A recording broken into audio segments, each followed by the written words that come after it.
Vamos ler o texto sagrado, a Bíblia Sagrada hoje vai ser lida. Vamos ver aqui qual é o texto, é Mateus, capítulo de número 1 e o verso de número 18 em diante, que vai dizer a rica e doces escrituras, a rica e doce palavra do Eterno. Diz a palavra: ora, o nascimento de Jesus Cristo foi assim, que estando Maria, sua mãe, desposada com José, antes de se ajuntarem, achou-se ter concebido do Espírito Santo. Então José, seu marido, como era justo e não queria infamar, intentou deixá-la secretamente. E projetando ele isto, eis que em sonho lhe apareceu um anjo do Senhor, dizendo: José, filho de Davi, não temas receber a Maria, tua mulher, porque o que nela está gerado é do Espírito Santo. E dará à luz um filho, e chamarás o seu nome Jesus, porque ele salvará o seu povo dos seus pecados. Tudo isto aconteceu para que se cumprisse o que foi dito da parte do Senhor pelo profeta, que diz: eis que a virgem conceberá e dará à luz um filho, e chamá-lo-ão pelo nome de Emanuel, que traduzido é Deus conosco. E José, despertando do sono, fez como o anjo do Senhor lhe ordenara, e recebeu a sua mulher. E não a conheceu até que deu à luz seu filho, o primogênito, e pôs-lhe o nome Jesus. Até o verso de número 25, nós temos lido a palavra do Senhor. Aqui nós vemos uma situação típica difíceis. São situações difíceis que doravante a gente passa. Todos nós passamos por grandes situações, por grandes dificuldades, coisas difíceis que a vida nos oferece. E é baseado nesta palavra, nesse texto, que eu quero falar sobre lidando com situações difíceis. Então, eu quero dizer que esta passagem, ela trata um tipo assim. Por quê? Porque está aí uma história que nós lemos na palavra de Deus, não é? E Jesus ali sendo anunciado pelo anjo que iria nascer, não é? E secretamente, quando o Senhor o visita através do Espírito Santo e faz um milagre no ventre de Maria, ao perceber José, que era noivo, estava prometido para se casar com Maria, ele percebe que ela estava grávida, mas ele não a tinha conhecido. O casamento não tinha sido consumado, por isso a Bíblia diz que ele era justo e queria deixá-la secretamente para não infamar, né? Para não colocar ela no ridículo. Ele queria fofar, ele queria cair fora do relacionamento, da situação. O significado do anúncio, Jesus, Emanuel, eu quero dizer traços, esses traços admiráveis de José que nós estamos falando. Então, lidando com situações difíceis, número 1, a gente precisa ter convicção. A Bíblia diz: intentou deixá-la secretamente. A atitude de José foi tal que ele estava determinado a fazer a coisa certa. Desposado o noivo, a noiva, o noivado, deixando no caso esse noivado para lá, geralmente durava por período de anos antes do casamento, mas era o equivalente legal do casamento. O homem e a mulher eram considerados marido e mulher, mas não eram apenas estar unidos sexualmente. Era assim que era o costume da época. O noivado poderia ser terminado por divórcio. Por exemplo, as pessoas culpadas de adultério durante o tempo de noivado eram muitas vezes condenadas à morte por apedrejamento, segundo o que relata Moisés lá em Deuteronômio, capítulo 22, versículo 23 e 24. Então a gente está vendo aqui uma situação difícil que José estava vivendo na sua vida. Porque lidando com situações difíceis, a primeira coisa que você vai precisar ter é convicção, e a segunda é a compaixão, que é isso que nós vamos ver na vida de José. A Bíblia diz: um homem justo não estava disposto a fazer dela um exemplo público. Intentou deixá-la secretamente, diz o texto no verso 19, que nós lemos. E aqui nós vamos ver duas situações. A primeira, José se recusou a agir com a raiva ou pressa. Ele usou a compaixão. Não há indicação de qualquer desejo de vingança, de morte, como hoje acontece no meio dos casais quando esse tipo de comportamento acontece.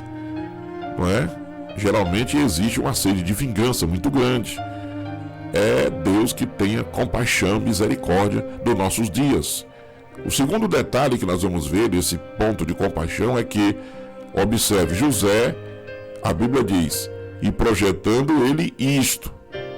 Ele projetou fazer, ele intentou da sua vida, ele intentou deixá-la, mas quando ele intentou fazer isso, aí é quando o Senhor, através do sonho que ele teve, ele simplesmente foi despertado por Deus que ele recebesse Maria como sua esposa, porque o que ela estava esperando não era algo do homem, não era um adultério como estava na cabeça dele, mas era concebido, aquilo que estava gerado era do Espírito Santo. Aquilo que é gerado do Espírito Santo na vida do homem traz bênção, traz graça, traz prosperidade, traz unção, traz o amor de Deus, traz a compreensão, a graça. Então que depois dessa revelação das Escrituras, da poderosa palavra de Deus, ele compreende, ele entende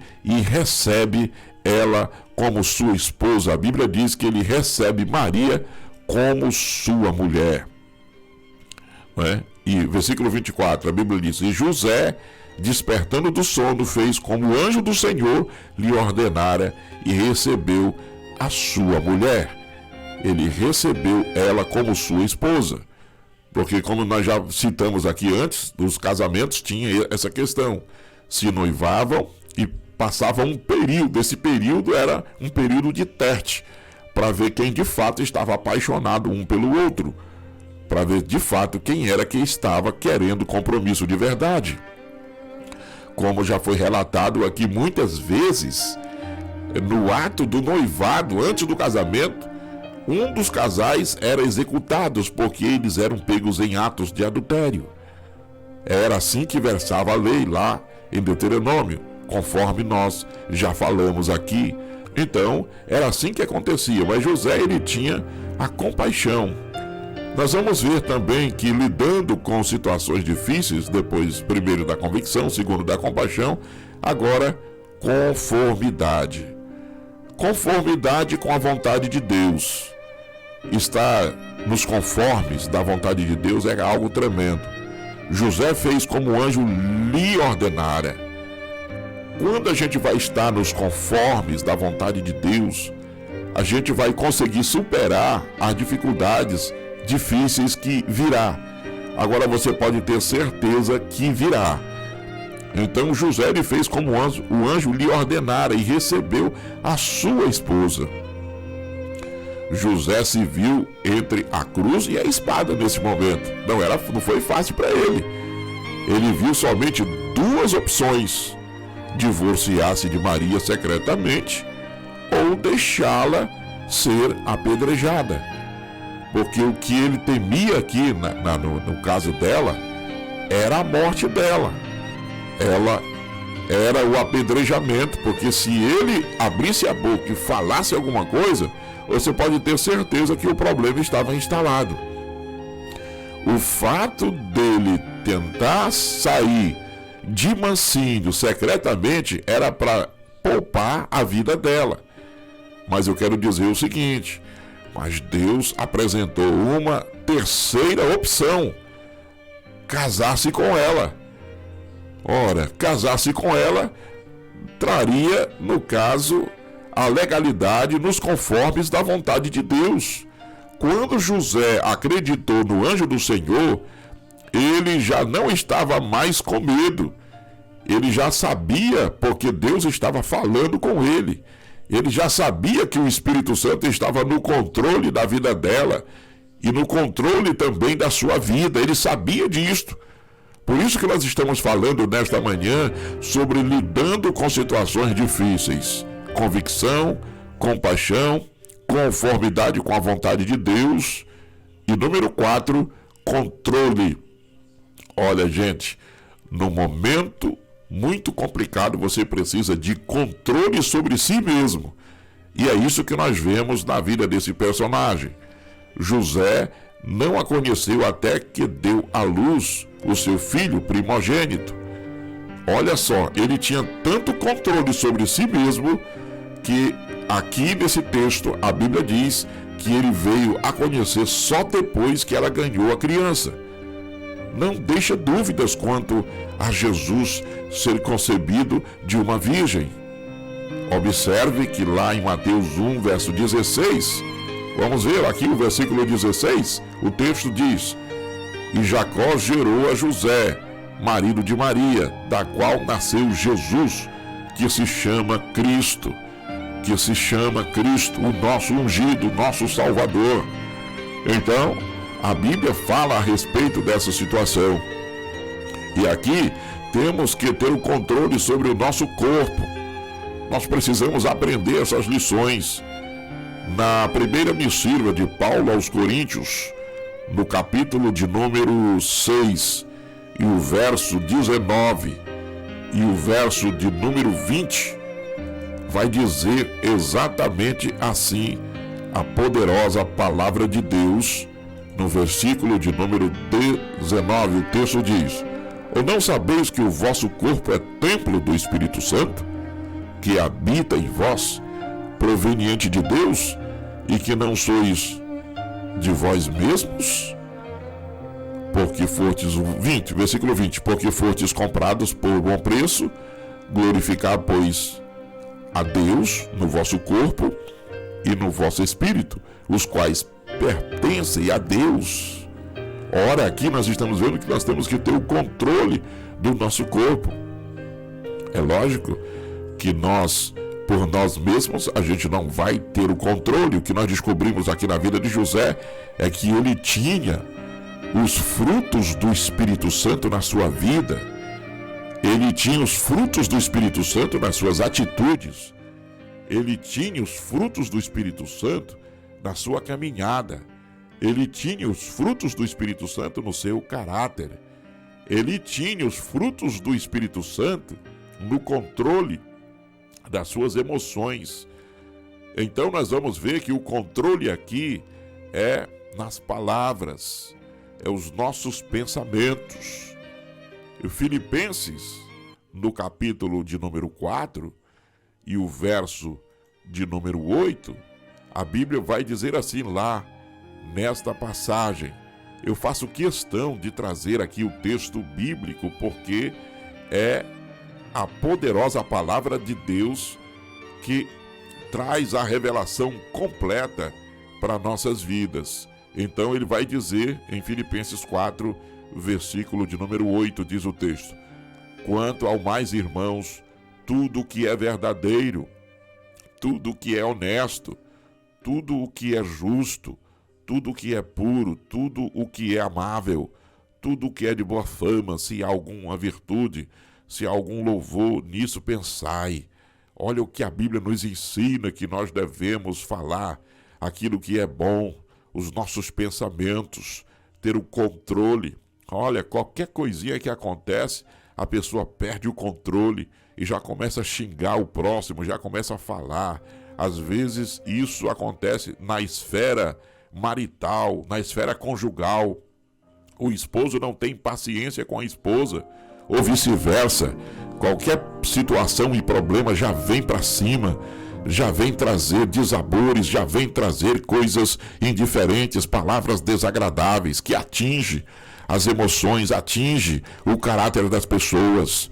Muitos casamentos estão sendo diluídos por falta de entendimento, de controle de pensamento. Então que a graça de Deus possa nos alcançar e nos abençoar. Porque eu quero concluir esta palavra dizendo o seguinte: José serve como exemplo para nós por causa de sua convicção, por causa de sua compaixão, de sua conformidade e do seu controle.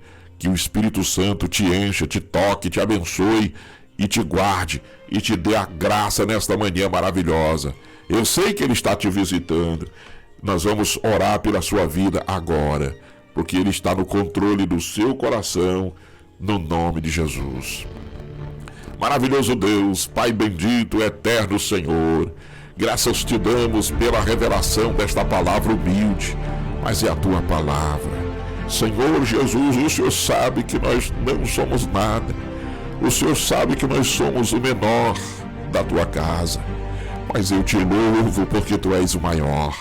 Eu te adoro porque tu és o grande Deus, o Deus do impossível, o Deus dos exércitos celestiais, o Senhor que adoramos, o Senhor que glorificamos e bendizemos. Tu és a nossa salvação, Tu és o Emanuel, o Deus conosco, o Senhor que nunca perdeu uma batalha, o Senhor que está conosco, o Deus de Abraão, de Isaque e de Jacó. Eu te louvo, eu te amo, eu te adoro com todas as forças da minha vida, do meu ser, do meu viver. Faz a obra durante esta semana, libertando vidas, abençoando corações, levantando homens e mulheres, fazendo, Senhor, uma grande obra neste país. Eu te apresento os nossos parceiros em oração. Os trabalhos que nós estamos realizando é para a glória do teu nome, é para o louvor da tua glória. Te apresento, Senhor Jesus, cada família, cada pessoa. Te apresento o nosso país, as autoridades constituídas. Repreende o mal. Oh, meu Deus, em nome de Jesus, prospera, Senhor, a tua igreja, aviva a tua obra, opera o grande milagre, faz o poder, faz a obra acontecer. Ó Deus, nos usa como canal, nos usa como instrumento, ó Deus, para o louvor do teu nome e da tua glória. É isso que eu te peço, Senhor, e te agradeço em nome de Jesus. Amém.